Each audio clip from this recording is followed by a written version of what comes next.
Bien, à présent, nous passons à la partie programmation de notre système. Le but ici pour nous, c'est de commander deux LED en sortie.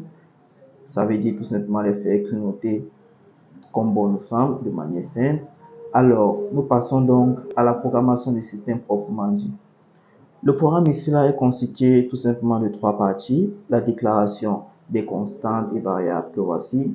Par la suite, nous avons le void setup où le programme s'exécute une seule fois. Et enfin, nous avons le void où le programme s'exécute en boucle, c'est-à-dire dans une boucle bien précise.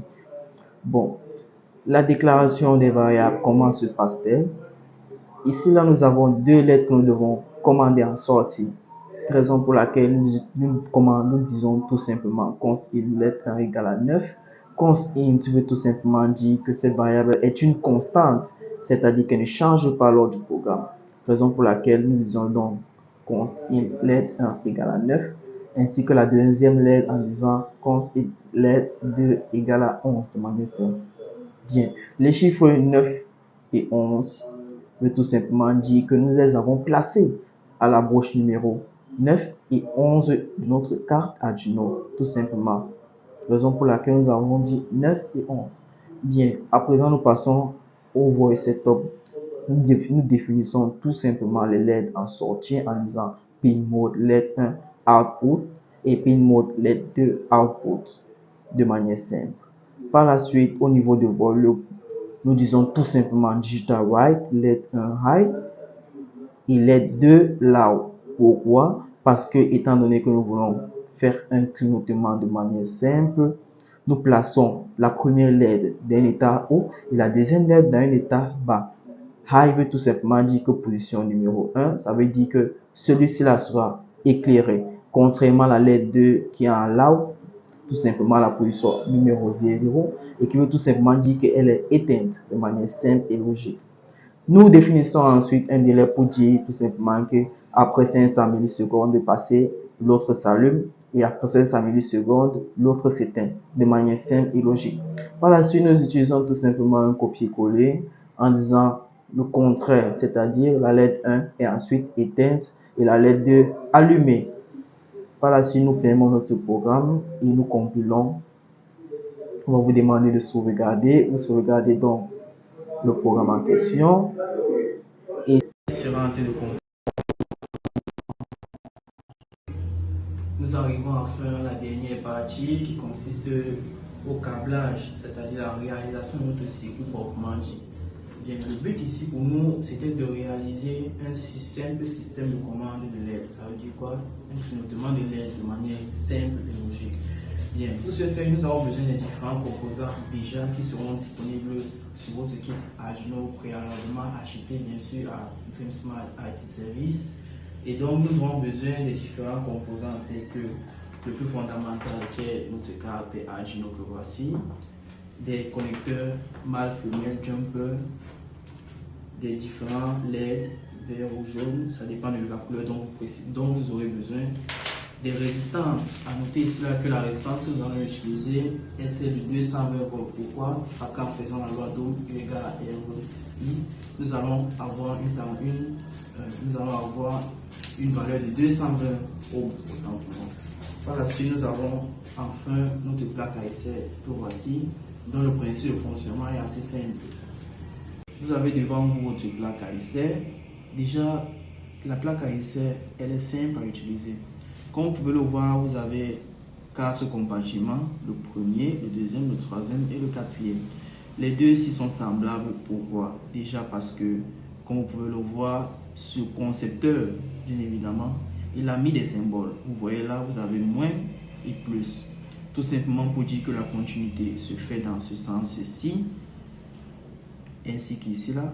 Mais dans ces deux compartiments-ci qui sont au milieu, elle se fait de manière verticale. En d'autres termes, la continuité ici là et ici là se fait de manière horizontale, tandis que ici elle se fait de manière verticale. Donc en faisant plus de pratique chez vous, vous allez vous adapter à ces différents composants. Et donc on va passer donc au câblage des différents composants. Vous prenez votre résistance de 220 ohms, vous la mettez comme ceci. Et vous la reliez avec votre LED au choix. À noter que la LED a deux broches. Nous avons l'anode et nous avons la cathode. L'anode ici, là, c'est la plus grande patte qui sera reliée tout d'abord à votre résistance, que voici. Et la plus petite patte sera reliée par la suite à la masse qui sera au niveau de la carte Arduino, qui sera reliée par la suite au niveau de votre ordinateur. Donc, comme ceci, nous avons relié notre résistance et notre LED. Nous faisons de même pour la deuxième LED, que voici.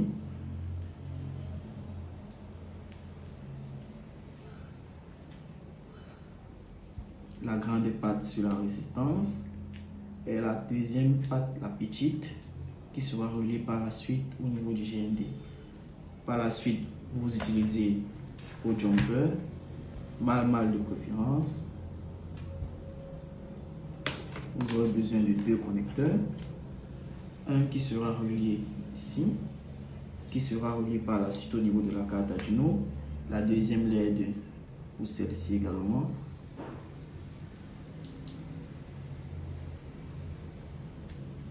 Et enfin, vous mettez également votre jumper pour relier le GND qui sera sur la carte Arduino proprement dit. Bien sûr, je reviens sur le code. Notre code, on a mis nos LED sur les différents broches numéro 9 et numéro 11 de la carte Arduino. Donc nous allons les relier entre la broche numéro 9 et la broche numéro 11. Sans oublier bien évidemment la masse GND que voici, qui sera reliée à la GND de la carte Arduino. Alors, une fois que vous avez relié toutes les différentes pattes et broches, vous pouvez ensuite connecter votre carte Arduino sur votre ordinateur. Bien, vous commencez à téléverser votre programme, tout en choisissant bien évidemment d'abord au niveau d'ici là, le port de communication. Le mien il est déjà OK, le port de communication, ainsi que la carte Arduino dont vous avez à votre disposition. La mienne c'est une carte Arduino Uno, raison pour laquelle j'ai couché carte Arduino Uno. Si ces éléments ont été bien entrés, alors vous revenez ici, vous téléversez le code sur votre carte Arduino en appuyant tout simplement dessus.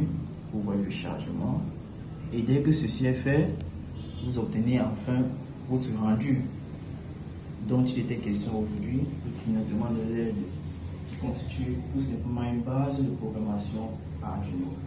Et donc, si vous êtes en mesure de pouvoir réaliser déjà ce petit système, ça veut dire que vous pouvez vous attaquer déjà au guirlandes de Noël par exemple et d'autres activités encore par exemple. Donc, on se dit à très bientôt pour une prochaine vidéo. Ok.